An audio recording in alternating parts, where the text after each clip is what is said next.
গুয়া ভাইয়া, ওইখানে যে গুয়া দেখতে পারবেন। আমি বললাম যে গোয়ার ভিতরে ঢুকতে পারবো? কয় জি ভাইয়া, গোয়ার ভিতরে ঢুকতে পারবেন।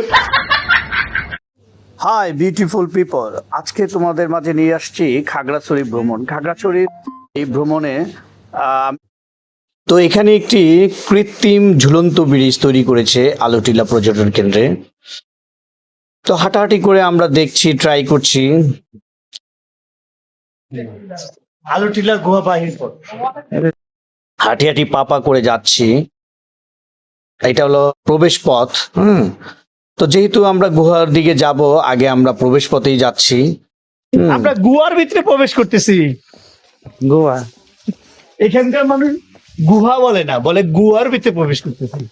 চলছে আমাদের আনন্দ ভ্রমণ। হাঁটি হাঁটি পা করে খাগড়াছড়িতে আমরা আছি এই মুহূর্তে। তো খাগড়াছড়ির এই মনোরম দৃশ্য আর যে গাছপালা, প্রাকৃতিক ওয়েদারটা খুবই মানে চমৎকার ছিল।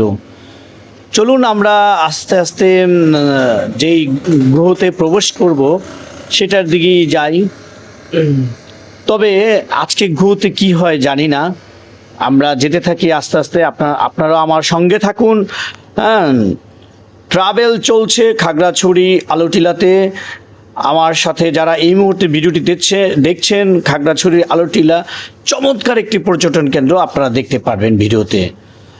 তো এটা অনেক বছরের একটি পুরনো বটগাছ, দেখতেই পাচ্ছেন, চমৎকার। তো এটার নিচে, এই গাছের নিচে যদি একটা ছবি না তুলি তাহলে তো হয় না, একটু ভিডিও না করলে। আমার দেখে খুবই ভালো লাগছে যে শিকড়গুলো কিভাবে ঝুলে আছে।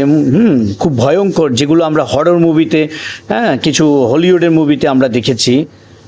চমৎকার। মানে এক কথায় আমি এই খাগড়াছড়ি এসে খুবই মুগ্ধ হয়েছি। যাই হোক, এরপরে আমরা আস্তে আস্তে কিন্তু আমরা সেই আমাদের কাঙ্ক্ষিত গুহর দিকে আগাচ্ছি।